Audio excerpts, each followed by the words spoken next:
I'll never forget the sound of my mother-in-law's hand hitting my 5-year-old daughter's face at Christmas dinner. The crack echoed through that pristine dining room like a gunshot, and 20 relatives just kept eating their glazed ham like nothing happened. But what my 8-year-old son said next made everyone at that table freeze, and it exposed a secret that would destroy our family forever. My name is Brooke, and I need to tell you what happened last Christmas at the Hawthorne family dinner, because sometimes the people who are supposed to protect our children become their greatest threat, and sometimes it takes a child's courage to reveal what adults choose to ignore. Picture this. My daughter, Penny, 5 years old with strawberry blonde curls and a gap-toothed smile, wearing her special Christmas dress with the red sparkly bow she'd picked out weeks earlier. She was so excited that morning, twirling in front of the mirror, asking me if Grandma would think she looked pretty. I told her yes, even though I knew Judith had never once complimented either of my children in the 7 years I'd been married to her son. Then there's my son Colton, 8 years old, dark hair like his father, but with my green eyes that see everything. He's the quiet one, the observer, the kid who notices when adults think children aren't paying attention. That morning, while Penny twirled, Colton sat on his bed, carefully combing his hair the way Grandma Judith insisted boys should look. Presentable, she called it. I should have noticed how his hands trembled slightly as he buttoned his dress shirt. My husband Trevor, 36 years old, successful middle manager at a consulting firm, the golden child who could do no wrong in his mother's eyes. He was already stressed that morning, checking his watch every 5 minutes, reminding us we couldn't be late. "You know how Mom gets about punctuality," he said, straightening his tie for the 3rd time. Trevor inherited his mother's sharp features, but not her cruel streak, though he'd inherited something worse, the inability to stand up to her.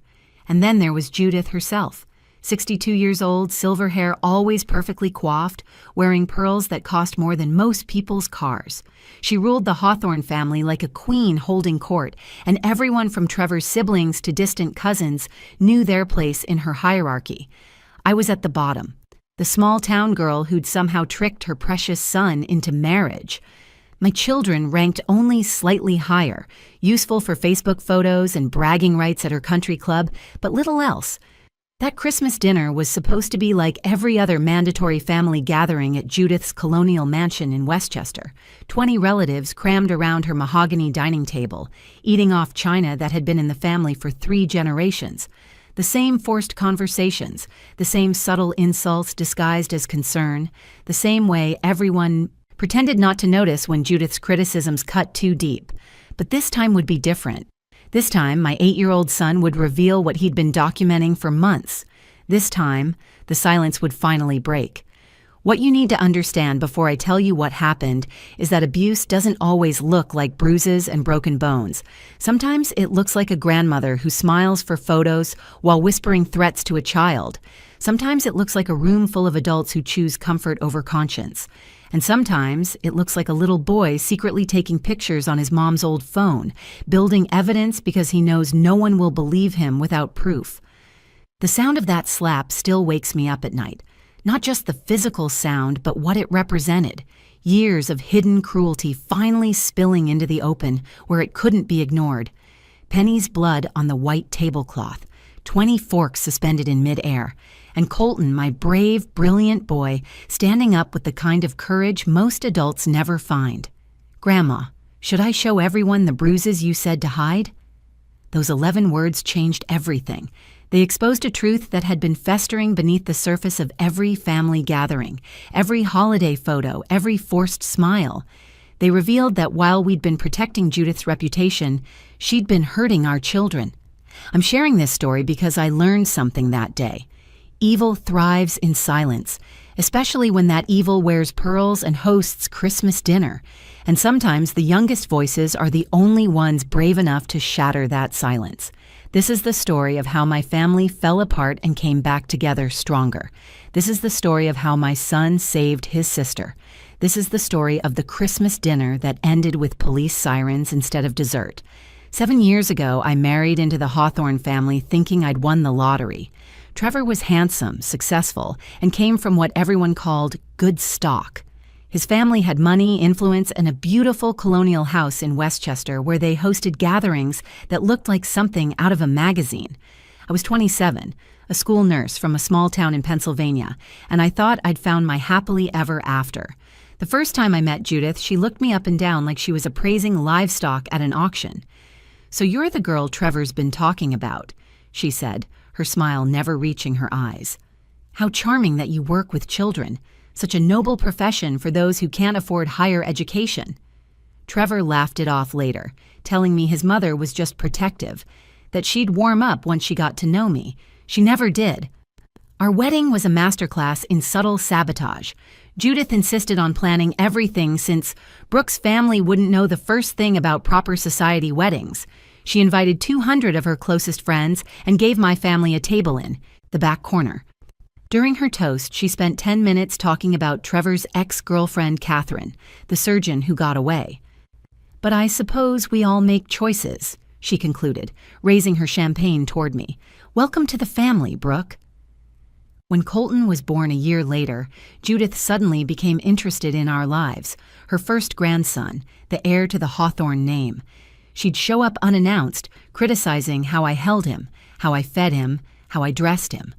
"In my day, mothers knew how to properly care for children," she'd say, taking him from my arms. "But I suppose standards have changed." Trevor never saw it as criticism. To him, his mother was just being helpful. 3 years later, when Penny arrived, Judith's interest cooled considerably. A granddaughter was less valuable currency at the country club.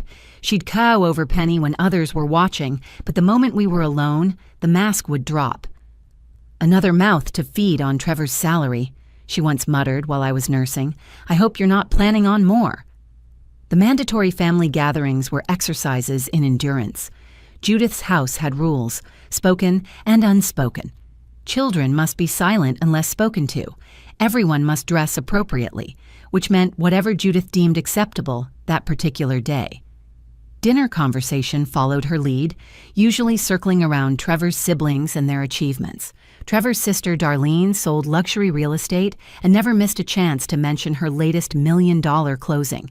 His brother Grant managed a bank branch and had married Meredith, a pediatrician from a family Judith approved of. Their children, twin boys named Harrison and Frederick, were held up as examples of proper breeding and behavior.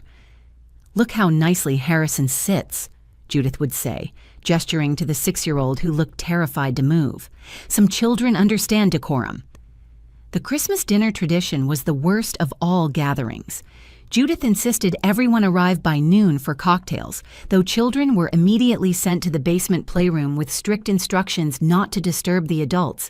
Dinner was served at exactly 3 o'clock, with assigned seating that never changed. Trevor and I were always placed at opposite ends of the table, making it impossible to present a united front. That morning, as we prepared to leave for Judith's house, I noticed Colton organizing his clothes with unusual precision. "Grandma likes my shirt tucked in exactly right," he explained, smoothing down his collar for the 5th time. "She gets upset when it's bunched up." "When did she tell you that?" I asked. "Last time when you were helping Aunt Darlene in the kitchen. She said I looked like a vagrant." My stomach tightened. "Honey, do you know what that word means? Someone poor and messy. But I'm not, am I, Mom?" I hugged him tight, feeling rage bubble up inside me. "You're perfect exactly as you are." Penny bounced into the room wearing her Christmas dress, the red one with the sparkly bow she'd begged for at Target. "Will Grandma like my dress, Mommy?" Before I could answer, Trevor appeared in the doorway, already in his suit. "We need to leave in 10 minutes. Mom doesn't like when we're late." "Your mother doesn't like a lot of things," I muttered. "What's that supposed to mean?" "Nothing. It means nothing." I'd learned that arguing about Judith was pointless.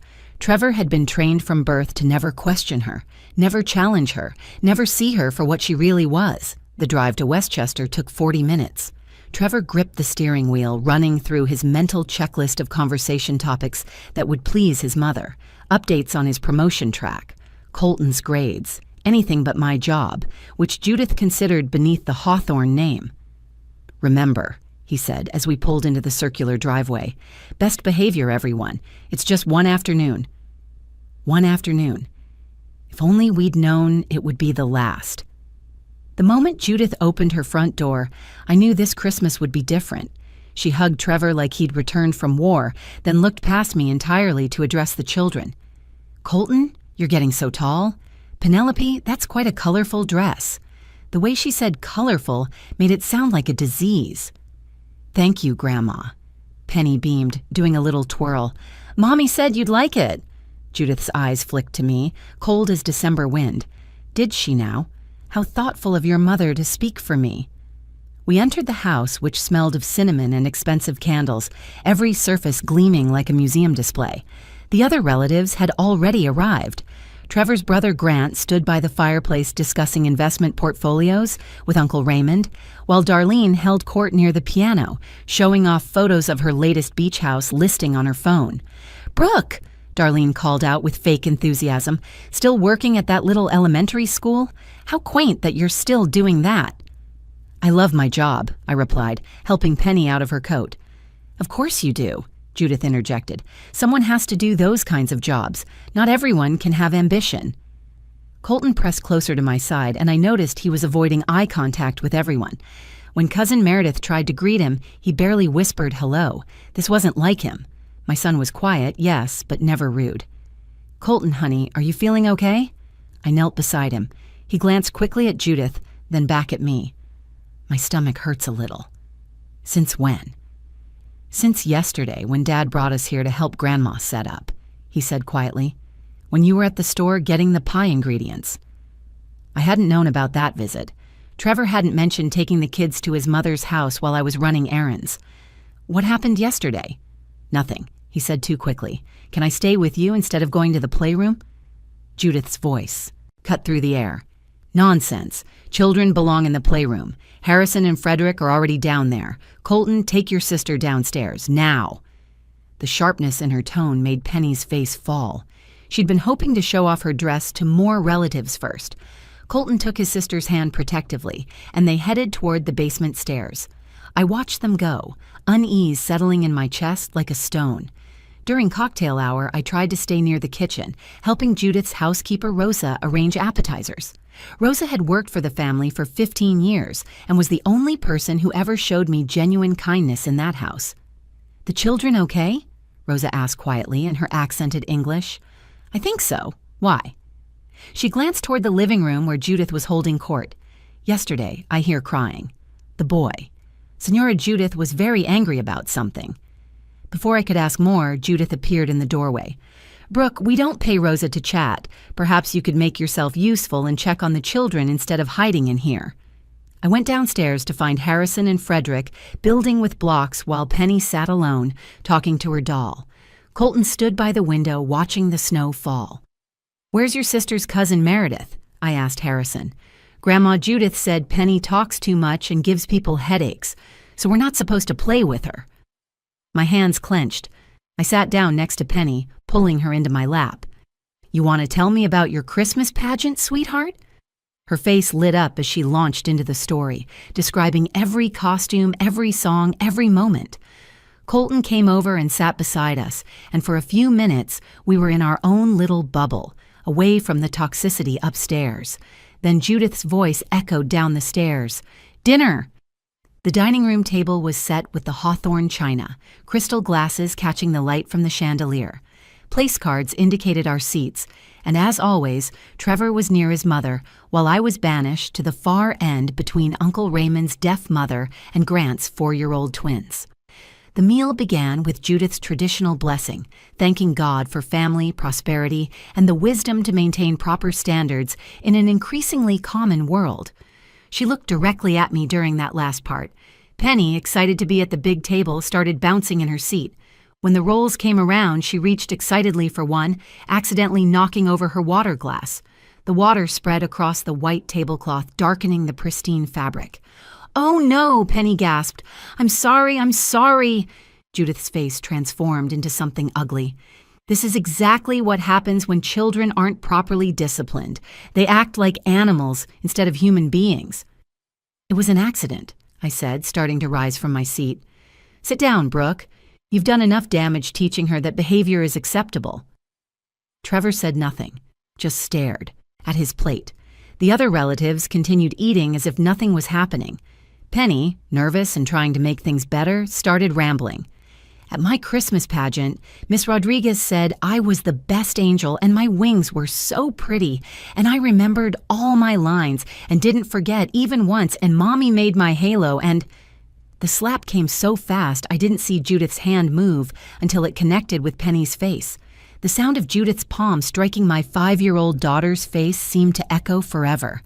Penny's head snapped to the side, her eyes wide with shock before the pain registered.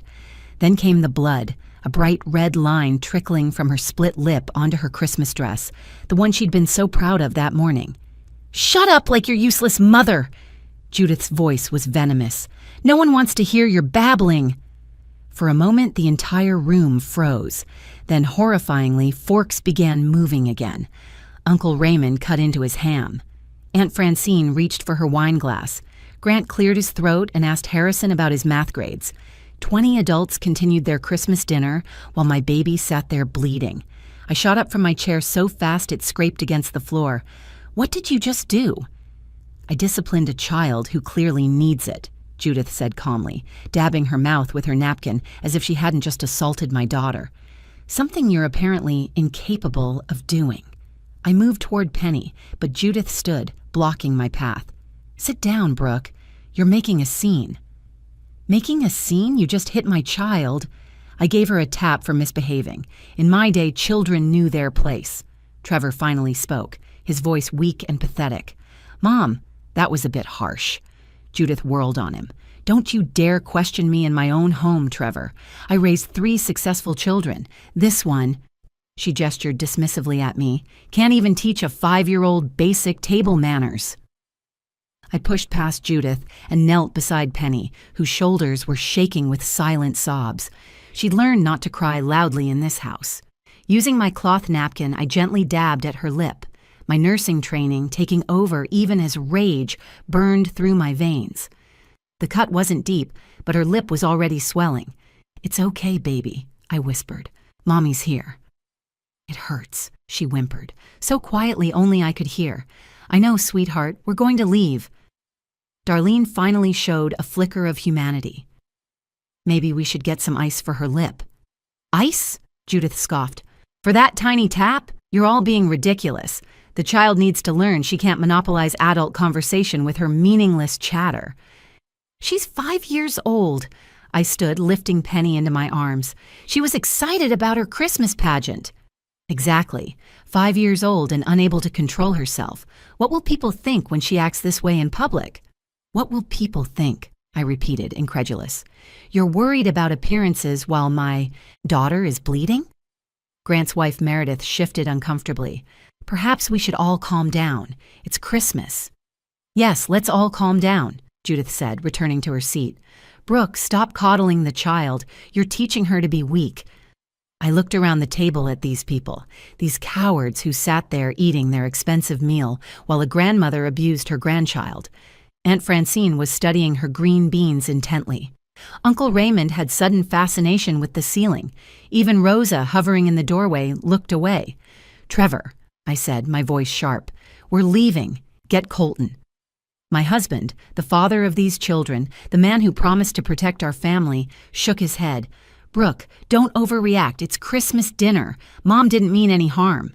"Didn't mean harm? Look at your daughter's face." Penny buried her head in my shoulder, blood from her lips staining my dress. I could feel her trembling, feel her trying to make herself smaller, and something inside me snapped.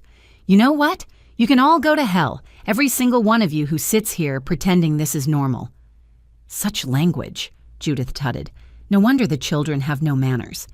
"My children have beautiful manners," I shot back. "They also have something none of you possess. They have empathy. They have kindness. They have courage." "Courage?" Grant laughed mockingly. "Teaching them to throw tantrums is courage?" That's when I noticed Colton had been silent through all of this. My 8-year-old son sat perfectly still, his hands folded in his lap, his face pale but determined. He was looking at Judith with an expression I'd never seen before. Not fear, not anger. Something else entirely. Resolution. "We're leaving." I announced again, louder this time, "and we're never coming back." Judith laughed, a cold, cruel sound. "Don't be dramatic, Brooke. You'll be back next week when Trevor talks sense into you. You always come back. Where else would you go? Back to your little apartment in Pennsylvania? Back to your parents' trailer?" "My parents' house might be small, but it's filled with love, something this mansion will never have." "Love?" Judith stood again, her face twisted with contempt. "Love doesn't pay for private schools. Love doesn't open doors. Love doesn't matter in the real world." "You're right," I said, holding Penny tighter. "Your version of love doesn't matter. Your version of love comes with bruises." The room went quiet. Too quiet. That's when Colton stood up. Colton stood up slowly, his small hands steady on the table. At 8 years old, he looked both terrifyingly young and impossibly brave. His voice, when it came, was clear and loud enough for everyone to hear. "Grandma, should I show everyone the bruises you said to hide?" The silence that followed was absolute. Forks suspended midway to mouths, wine glasses frozen in mid-sip. Even the grandfather clock in the hallway seemed to pause its ticking. Judith's face went from red to white in seconds. "What nonsense are you talking about, child?" "The bruises," Colton repeated, his voice gaining strength. "The ones on my arms from when you grabbed me yesterday because I didn't fold the napkins into triangles correctly. Or the one on my back from when you pushed me into the doorframe last month because I spoke without being asked a question." "You're lying," Judith sputtered. "You're making up stories like your mother teaches you." "I have pictures." Colton reached into his pocket and pulled out my old phone, the one I'd given him to play games on. "Mom's a nurse. She taught me that if someone hurts you at school, you should document it. So I've been documenting." He turned the phone screen toward the table, swiping through image after image. Purple fingerprints on thin arms, a bruise spreading across his shoulder blade, a scabbed-over cut behind his ear. Each photo had a date stamp. "October 15th, he narrated calmly. "That's when you twisted my ear until it bled because I didn't say good morning loudly enough.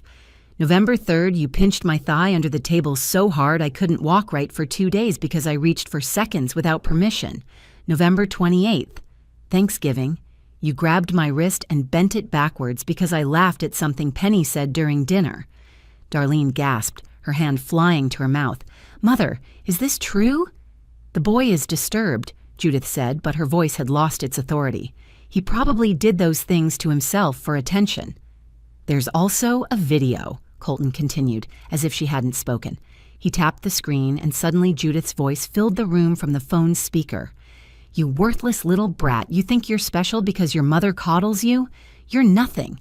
You're weak and stupid just like her. And if you tell anyone about our little corrections, I'll make sure your sister gets double."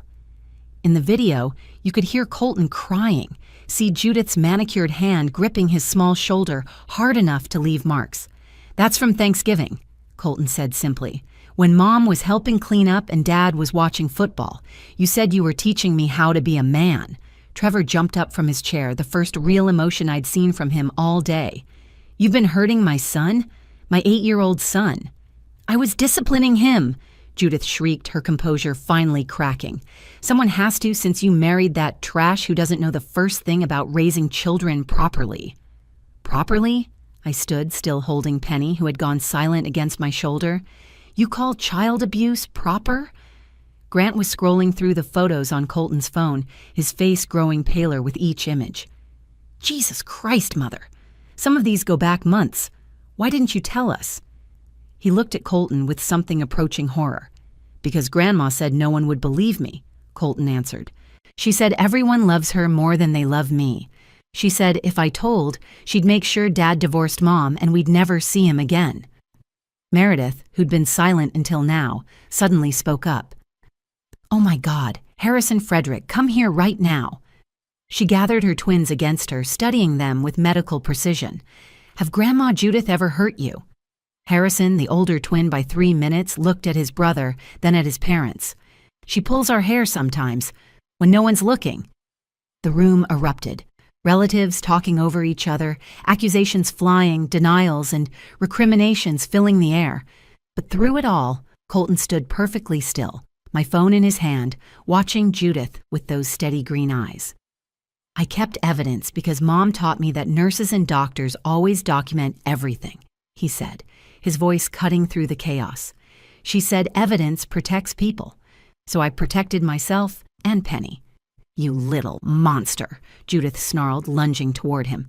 Trevor caught her arm, and for the first time in 7 years, I saw him truly stand up to his mother. Don't you dare touch my son again. Your son. Your son. Judith laughed hysterically. You're nothing without me, Trevor. I made you. I gave you everything. You gave me trauma, Trevor said quietly, and the room went silent again. You gave me years of therapy I haven't had the courage to get. You gave me the inability to protect my own children because I was still scared of you. Uncle Raymond finally spoke, his voice gruff. I'm calling the police. Don't be ridiculous, Judith snapped. I'm a pillar of this community. No one will believe this nonsense. They'll believe video evidence, I said. They'll believe documented injuries on a child.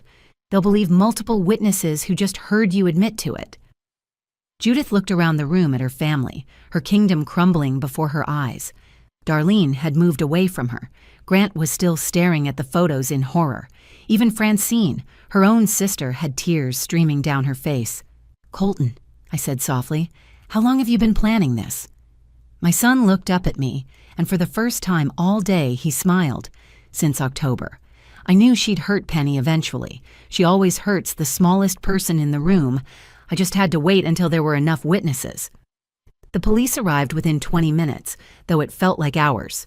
2 officers took statements while Penny clung to me, her split lip now purple and swollen. Colton sat between Trevor and me, calmly showing the officers his documented evidence, speaking with the kind of clarity that made them exchange concerned looks. This is ridiculous, Judith kept repeating to anyone who would listen. I'm on the hospital board, I run charity galas, this is a family misunderstanding being blown out of proportion. But the officer reviewing Colton's photos wasn't interested in her social status.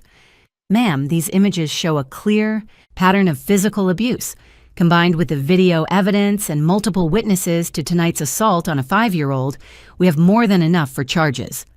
Darlene was the one who surprised me most. I'll testify, she said quietly. I've seen things over the years. Ignored them. Told myself it was just Mom being strict. But I knew. We all knew something wasn't right. Grant nodded, his arm around his twins. The boys told me more on the way to the car. About hair pulling, pinching, threats if they cried. How did we let this happen? Because she trained us not to see it, Trevor said, his voice hollow. Just like she trained us to accept it when we were kids. The investigation that followed revealed the depth of Judith's cruelty. Rosa, freed from fear of losing her job, came forward with dates and incidents she'd witnessed. The country club mothers admitted they'd noticed Judith's rough handling of children at events. Even the family pediatrician said he'd had concerns, but no proof. We filed a restraining order immediately. Trevor threw himself into therapy with the dedication he'd once reserved for pleasing his mother. 3 months in, he broke down completely. Remembering incidents from his own childhood he'd buried so deep he'd convinced himself they never happened. She used to lock me in the closet, he told me one night, hours at a time, said it would make me stronger. I was 6. Penny required play therapy to deal with the trauma. For weeks she'd flinch whenever anyone raised their hand near her, even just to reach for something. But kids are resilient when they're surrounded by love and support. 6 months later, she was laughing again, though she still occasionally asked if Grandma Judith could come back and hurt her. Never, I'd tell her. Colton made sure of that. Colton became something of a hero at his school when the story inevitably got out, but he didn't want the attention. I just did what you taught me, Mom, he said. Document everything and protect the people who can't protect themselves. The family split completely. Half-sided with Judith, claiming we'd blown things out of proportion, that every generation had different disciplinary methods. They sent nasty emails about how we'd destroyed a good woman's reputation. I blocked them all. The other half underwent their own reckonings. Darlene started therapy and discovered her anxiety disorders stemmed from childhood trauma she'd never addressed. Grant's wife, Meredith, instituted a no unsupervised grandparent time rule that extended to her own parents, just to be safe. Uncle Raymond apologized to me personally, said he'd been a coward, that he should have spoken up years ago when he noticed things weren't right. Judith was ultimately charged with assault and multiple counts of child abuse. She got community service and mandatory anger management, her lawyer arguing that her age and standing in the community warranted leniency. The real punishment was social. The country club quietly revoked her membership. The hospital board asked her to step down. The society ladies who'd once fawned over her now crossed the street to avoid her. She sent letters for a while, all addressed to Trevor, alternating between rage and manipulation. I gave you everything. You've destroyed our family. No one will ever love you like I do. We marked them all returned to sender, unopened. Today, a year later, our family is smaller, but stronger. We spend holidays at my parents' house in Pennsylvania, where the house might be modest, but no one has to earn the right to speak. Where Penny can tell her rambling stories without fear. Where Colton doesn't have to document injuries because there are none to document. Trevor asked me once if I could forgive him for not protecting our children. I told him the truth. Forgiveness would take time. But watching him fight to become a better father, a better protector, was a start. The last time someone asked about Judith, Penny said, "We don't have a Grandma Judith anymore. We have Nana and Pop Pop who love us." And Colton, my wise, brave boy who saved us all, simply said, "Sometimes losing toxic people isn't a loss at all. It's freedom." I learned that staying silent to keep the peace isn't peace.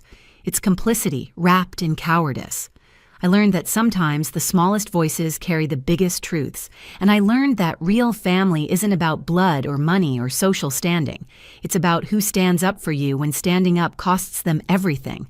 Most importantly, I learned that an 8-year-old with a phone and the courage to document abuse can bring down an empire built on fear. Some bridges, once burned, light the way to better places, and some families become stronger when they become smaller.